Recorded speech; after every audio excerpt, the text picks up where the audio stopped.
नमस्कार मैत्रिणींनो, शोभास kitchen YouTube चॅनलमध्ये आपलं स्वागत आहे। आज मी बनवत आहे प्रोटीनयुक्त गरमागरम नाश्त्यासाठी छान असे पोहे।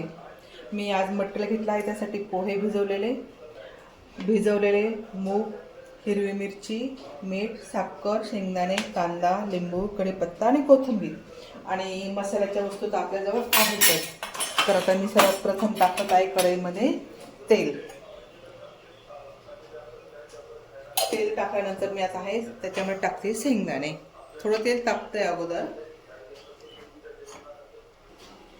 तापलं तेल तापलं, आता मी आधी टाकते शेंगदाणे। शेंगदाणे छान याच्यामध्ये तळून झाले की आपण ते शेंगदाणे पोळ्यावरती काढून घेऊया। त्याच्यात काय होतं, कांदा सगळं टाकेपर्यंत त्याच्यात ते शेंगदाणे लाल होऊन आणि जळायला लागतात। तर मी ते शेंगदाणे आधी पोळ्यावरती काढून घेते। पोहेच आपण दररोज रोजच खातो, पण आज मी थोडेसे जरा वेगळे पोहे बनवत आहे। आपल्या शरीराला प्रोटीनची फार गरज असते आणि आज मी प्रोटीनयुक्त पोहे बनवणे आहे। त्यासाठी मी काय केलं, आधी कढईमध्ये हिरवी मिरची टाकली। हिरवी मिरची परतून झाली की मी कांदा टाकला। नंतर व्यवस्थित सारखं करून घेते एकसारखं। कांदा थोडा परतत आला की त्याच्यासाठी कढीपत्ता टाकते। कढीपत्ता हा आपल्या केसांसाठी खूपच उपयोगी आहे।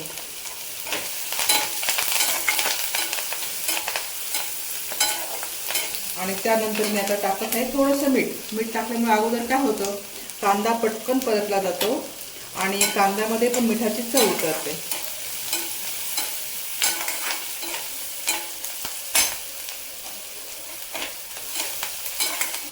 आपला आता कांदा परतलेला आहे छानपैकी, बघा छान त्याला कलर पण आला आहे।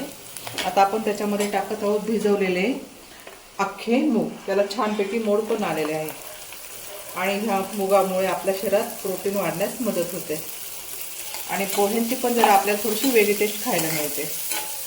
आणि हे मूग आणि कांदा छानपैकी आता परतलं गेलेलं आहे। आता आपण टाकणार आहोत त्याच्यामध्ये हिंग आणि हळद।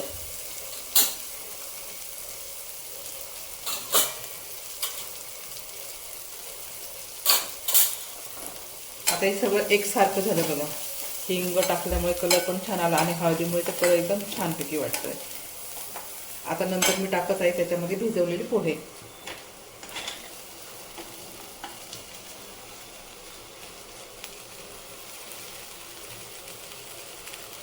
आणि मी आधी थोडंसं मीठ टाकलं होतं कांद्यासाठी, आता नंतर वरून थोडं मीठ टाकत आहे, म्हणजे मीठ एकसारखं सगळ्या पोह्यांना छानपैकी लागलं जातं।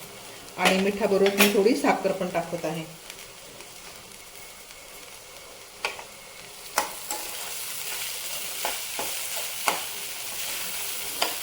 बघा पोह्यांना पण छान कलर आला आणि झटपट होतं हे पोहे।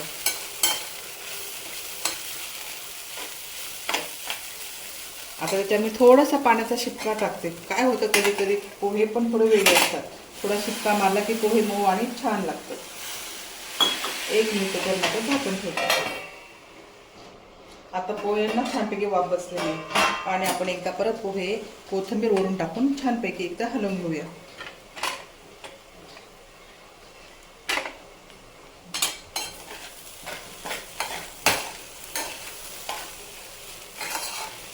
बघ पाताना किती छान वाटतं पोहे। ही झाले आपली पोहे झटपट तयार।